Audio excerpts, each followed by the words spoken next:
Something shocking is happening right now on the world stage. The U.S. is scrambling to push for peace in Ukraine, but the battlefield is telling a different story. Russia is unleashing a brutal assault, civilians are caught in the crossfire, and former President Donald Trump is making a major threat: massive sanctions on Russia. But here's the twist. Trump has been insisting for weeks that Russia wants peace. So why are they pounding Ukraine harder than ever? And why is Trump suddenly talking about taking action against Moscow? Let's break down the latest developments that could change everything.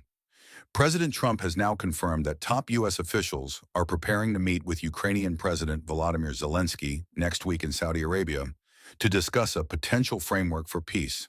But as those preparations unfold, new and disturbing reports are emerging from Ukraine. Despite Trump's previous claims that Russia was open to peace, their latest actions on the battlefield tell another story. Missiles are raining down on Ukrainian cities, with close to 100 civilians killed in the latest round of attacks. And in response, Trump is now considering major sanctions on Russia, an unexpected shift in his stance. This raises serious questions. Was Trump misled by Putin? Or is this all part of a larger strategy that remains unclear to the public? Just weeks ago, Trump held what he called a highly productive phone call with Vladimir Putin. But fast forward to today, and the reality on the ground is devastating. The question now is, does Trump still believe Putin when he says he wants peace? When asked directly, Trump didn't hesitate. Yeah, I believe him, but they're bombing the hell out of Ukraine right now. A stunning contradiction, leaving many wondering what exactly Trump's strategy is. Is he playing both sides? Or does he genuinely believe that Russia is willing to negotiate while continuing their relentless attacks? Trump also made it clear that he's growing frustrated, not just with Russia, but with Ukraine. I'm finding it more difficult to deal with Ukraine. They don't have the cards. He suggested that in negotiations, Russia holds all the leverage, making a settlement even more complicated. And that's why, according to Trump, the upcoming meeting in Saudi Arabia is crucial. We're talking next week, early. And I find that, in terms of getting a final settlement, it may be easier dealing with Russia, which is surprising because they have all the cards and they're bombing the hell out of Ukraine right now. But Trump isn't the only one speaking out. His administration is also making bold moves. National Security Advisor Michael Waltz, standing alongside Trump, emphasized that the U.S. is pushing for immediate peace talks. The president has been crystal clear. The fighting has to stop. Both sides need to get to the table. Waltz confirmed that Secretary of State Marco Rubio and other top officials will be meeting with Ukrainian and Russian representatives in Saudi Arabia next week, aiming to get the ceasefire back on track. But how likely is a ceasefire when Russia is ramping up attacks instead of slowing down? And what conditions might Ukraine be forced to accept if they are pushed to the negotiating table? However, skepticism remains. Trump suggested that Ukraine might not be fully committed to peace, saying, I have to know they want to settle. If they don't want to settle, we're out of there. We want them to settle. I'm doing it to stop death.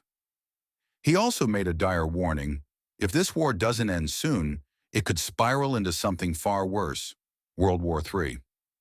This thing could end up in World War III if we don't get it settled. There's just one problem. The numbers Trump is citing don't add up. While he claims the U.S. has spent $350 billion on Ukraine, the official figure from government reports is closer to $183 billion. That kind of miscalculation raises even more questions about how this war is being handled at the highest levels. If Trump is inflating the numbers, is it to justify cutting off support?